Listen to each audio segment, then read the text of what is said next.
تاسو به د عمر رضی الله تعالی عنہ د ایمان وروړو د واقع د علماو نه ډیر اوریدلی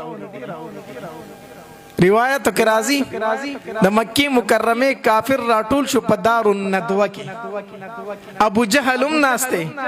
عمر رضی الله تعالی عنہ هم ناشته د مکی نور سرداران هم ټول ناشته خبر دا کېږي چې ردی الګ خو زمون په منځ کې لوی اختلاف جوړ کړي دي چې داغه نوم د محمد صلی الله علیه وسلم دغه زمون په دې علاقه کې ډیر انتشار جوړ کړي دي پلار او زوی د یو بل سره په جګړه دي خزه او خاوند د یو بل سره په جګړه دي زمونږ بوتانو زمون خدایانو ته بدې ردی وي د دې سمخنیوي په کار دی مشورې کیږي چې څه وکړو عمر را پاسې دو او دې توري نه یو کړس داسې وستو مړه سم مسله خو رخ کړی دا سم مصیبت خو رخ کړی دی دا یو الګ فکر درلنده درځي زما چې کیسه ختمه کم زما چې وز دا غسر راوړم دي دارون ندوه کې تاسو ته پیش کړم ابو جهل چې دا خبره ووري کنه وی عمر کو دا کار دی او کو زما د طرف سل او خان بتا ته په انعام کې میلوش سل او خان میلوش او د نبی رسول ډیر سخت دشمنو کنه سل او خان در ته په انعام کې در کوم کو دا کار دی او کو عمر رضی الله عنه تو وی او سل او خان را کوي او سل او خان در کوم یو سی تماشا کو چې دا غسر راوړم دار الندوین روته تورې دا سره غستی ده مکه مکرمه کې دا خبر خور شو چې د نبی علیہ الصلوۃ والسلام په قتل پس نعوذ بالله عمر راوته دي نبی علیہ الصلوۃ والسلام په دار ارقم کې د خپل صحابه کرام سره ناشته چې سو عمر راوته دي پلار باندې تیرې دو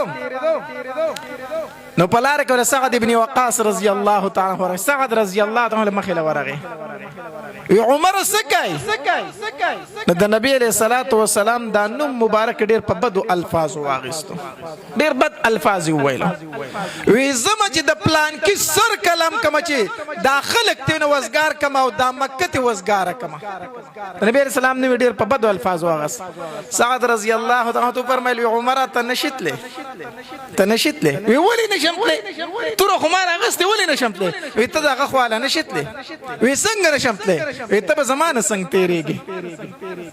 وی ختم ګور چې صاحب شوی کو تم بی دین شوی کو وی او زم صاحب شوی ما کو ترا ته بی دین وای یقینا ما د پلار نک دین پری خې دی او ما په محمد مصطفی صلی الله علیه وسلم باندې ایمان راوړی دی عمر رضی الله تعالی تور تاوکړی چې اول خستانه سر وما داغه سره به ورستو ګورم سعد رضی الله تعالی تور راويستا نږدې و چې په دواړو په یو بل باندې د تور گزارونه کړی وي خو سعد رضی الله تعالی ول یو پیغور ورکو وی عمره ما محمد پر دوا صلی الله علیه وسلم لومبه د خپل کور فکر وکا پیغور ول ورکو ول زما په کور کې څه چللې وستاغه اوخه او هغه خور دی مسلمان شوی دی زما خور مسلمان شوی او اوخه مسلمان شوی او عمر رضی الله عنه زما چلم به دغه کار تمام کما ورغه چې د خور د کور دروازه وکتاغه د هغه طرفه کونډه وا زنجیر ورغلی و د توري په دی موټي باندې په دروازه گزارونه شروع کړو دنه خور پوښوا چې عمر راغه او هغه دنه د قران تلاوت کو استاد ول راغلی و د عمر خور ته او د عمر رضی الله عنه اوخه ته قران خودو هغه استاد ته وی ته کوټه ته لاړ شه ته پټ شه زئی خور یم او دای اوخه دې مونږ به سره ګورو خو ته پر دې سړی چې تا تاسونه وای چې تا تاسونه هغه ته ټیک ده هغه کوټه ته دن نکو عمر رضی الله تعالی ته ور کولاو کو چې څنګه وته ور کولاو کو کنه عمر رضی الله تعالی شروع شو په خپل اوخي باندې او د توري د موټه چې په دې باندې په گزارونه کې په خپل وخی خور چې وکتل چې یو طرف ته خاوند دی او بل طرف ته رور دی جګړه ده نو په منځ کې خلاصون شروع کو چې په منځ کې خلاصون کو عمر رضی الله عنه چې سپېړه توکله خور لیدا مخ عمر رضی الله ډیر عجیبه زور دومره په زور سره سپېړه ورکړه چې د خور د مخې وشلېد او د وینې ته دارې شروع کړې د عمر رضی الله تعالی په دې کپړو باندې او په دې مخ باندې د وینو هغه دارې ولګېدې چې ولګېدې نو دا خورې په ژړا شوه وی عمره واوره که ته عمر ابن خطاب ته د خطاب زوی نه ګورې زم د خطاب لور یم ته وایي چې زه د خطاب زوی یم زورور یم زم د خطاب لور یم ګورې د چا نه کمه نه یم ما په ذره ذره کې مړه مې پکې خو د دین اسلام نه واپس کېږم کو مړه مې کې نه واپس کېږم عمر رضی الله تعالی چې خور ته وکتل او د هغې جړا ته یې وکتل او د وینو ته یې وکتل په زړه کې ترس راغی کېناستو خور ته وی زه ټیک شو صحیح ده خو دا کم کلام چې تاسو وی دا کلام مال لږ راکړه دا تاسو څه وی دا کتاب مال لږ راکړه خورې ورته وی نه در کوم ولې نه راکړئ وی ته پلیتی کافری او الله تبارک وتعالی فرمایي لا یمسه الا المطهرون دې ته پاک سړی لاس وروړي او ته پلیتی نو څه تعالی نه در کوم وی څه وکما ویلاړ شړم به علم د غسل وک بیا به درته درکم عمر رضی الله تعالی غسل وکړو چراغ نو کتاب راواغس قران راواغس اوس استاد دنه چې د عمر رضی الله تعالی خبري ووري دي کنه ناغم پوښ چې د عمر د आवाज په سبب بدل غونته شو دا خبري خو بدل دي ناغم د کوټې نه وروته چاغه وروته نو چې څنګه قران کولاو کو پاغي الفاظ لومبي الفاظ پکې داو د سوره طه تلاوت ورته شروع کو د سوره طه عمر رضی الله تعالی چې دا تلاوت وورید کنه هغه قران په دومره اثر کو مطلب مسو د قران دویم خاصیت دا چې په نفسي تلاوت د کافر مسلمان شوی دی چې عمر رضی الله تعالی د قران تلاوت ووریدو نو خور ته وی استاسو دا پیغمبر کم ځای دی ماته اوخه چې زلاړ شم چې ایمان پر راوړم زه په ایمان راوړم نو دا لاړ شه په دار ارقم کې باغ ناشتي اوس په دار ارقم کې صحابه کرام د نبی اسلام سره ناشتي چې عمر راوته د ډیر زور ور سړی دی کو سراغه مونږ بو سره سکو د جهاد حکم هم لاندې دی راغلی عمر رضی الله تعالی چې دار ارقم ته ورننه وته کنه نو صحابه کرام توري راويستي چې دغه راغه په نبی اسلام پسې هغه توري راويستي او اراده وکړه چې په عمر حمله وکړي نبی علیہ الصلوۃ والسلام ورته فرمایلی خاموش اترې گئی یو تن بسنه کوي ما ته را پرې چې زما خواله راشي عمر رضی الله تعالی چې د نبی اسلام خواله راغی کنه نبی اسلام د دې گریوان نه داسې ونیو وی عمر سدي اراده د پکم نیت راغلی نبی اسلام ډیر بهادر وخا نبی اسلام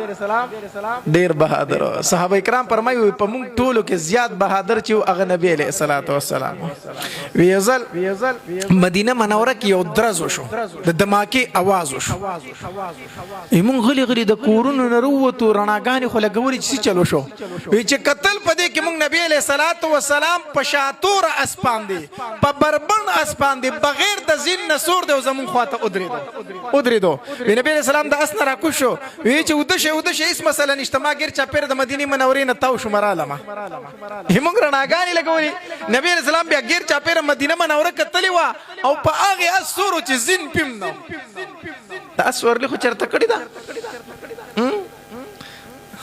نه خو دا کړی کنه مصیبت تر پکې داد ما دا اسورلی ډیر کړی دا اوس په برا سره سونه ولاړو اوس مصروف ډیر شوم اوس نشم کوله د اسورلی څه آسان کار نه دی ښا د اسورلی ډیر مشکل کار دی په زین باندې چې په اس روانې نو په دې بدن کې بدی وچ ځای نه خولې بدر نه بهيږي او په بربند اس باندې بد ډیر کم خلک چې سورلی کول شي د بربند اسورلی خو ډیر ګران کار دی نبی علیہ السلام استخطل او زین په نو راغی امام مدینه منوره غیر چا پیره او کتل راغ ډیر بهادر عمر رضی الله تعالی عنہ چاته پوسکو عمر رضی الله تعالی فرمایل وی قسم په الله چې نبی علیہ السلام می د ګریوان تلاش کو کنه او داسې جټکای راکړه چې عمر په کم نیت راغلی وی قسم په الله د سر د ویختونه والا تر خپو پوری خولي رانه وتی دومره د نبی رسول الله روب ښا ایماته چې عمر په کم نیت راغلی وی ما نه خولي وبیدلی عمر رضی الله تعالی عنہ فرمایلی دا الله پاک پیغمبر ستا خواله راغلم چې کلمه راته وای ما ته کلمه وایا عمر رضی الله تعالی عنہ کلمه ویله لا اله الا الله محمد رسول الله چې عمر کلمه ویله غیر چا پیر د نری تکبیر اوازونه شو صحابه کرام خوشاله شول عمر مسلمان شو دا الله پاک پیغمبر دا دین اسلام حق دی او کنه دی نبی رسول الله فرمایل حق دی کنه بیا دنه په کوټه کې ولی ناسیو پټ ولی ناسیو نبی علیہ الصلوۃ والسلام ورته فرمایل ما ته د ښکارا اجازه لا نشته دی زه د ښکارا تبلیغ نشم کولای وی تاسو دنه کینه عمر خلاړ وس اعلان کړي عمر خو اعلان کړي او چلال د خانه کعبه په خوا کې ودرېدو وی اے خلکو کو څوک مې نه پیژنې او مې پیژنې زه عمر ابن خطاب یم خلکو ته ډیر خدي پیژنې عمر ابن خطاب ته به څوک نه پیژنې وی پیژنې مې او وی ووري ما کلمه ویلې چې لا اله الا الله محمد رسول الله عمر مسلمان شوی دی کو پچا کې زور نور امخ کې ته او تورې راويستله د عمر وړاندې بیا څوک ورتل خبره مې درته څه کوله د عمر رضی الله تعالی د اسلام سبب چې ګرځیدل دی هغه نفس د قران تلاوت ګرځي نو دویم دا داسې کتاب دی چې د دې په تلاوت باندې الله کافر مسلمان کړی دی چې زه ته او الله به زموږ په دې ځل کې بدلون راولي کنه راولي ضرور به بدلون راولي دا دویم خاصیت دی د قران دریم خاصیت د قران دا دی چې الله تبارک وتعالى د دې حفظ ډیر آسان کړی دی حفظ آسان کړی دی مخکې چې څومره آسماني کتابونه تدې حافظ بصیرب د وخت پیغمبر وو د تورات حافظ صرف موسی علیه السلام وو د انجیل حافظ صرف عیسی علیه السلام وو د تورات د زبور حافظ صرف داوود علیه السلام وو نو د وخت پیغمبر چې بکله په لار باندې روان وو نو خلکو ورته ډیر په تعجب سره قتل وی وګورئ د آسماني کتاب حافظ روان دی خو چې کله قرآن مجید الله تبارک وتعالى نبی علیه السلام تورکو د وخت پیغمبر خو پرې دوا د وخت پیغمبر امتیان خو پرې دوا په امتیانو کې هغه ماشومان چې لا تر اوسه پورې بالغ شوي نه الله هغه د قرآن حافظان کړو الله هغه د قرآن حافظان کړو د دې وجه نه علما وی کم ماشوم چې په یادو باندې قرآن یاد کو تدنه الله هغه کار واغس کم کار چې به الله د انبیاء نه اغستو حافظ قرآن به صرف د وخت پیغمبر وو نن الله ستا بچي د قرآن حافظ جوړ کړی دی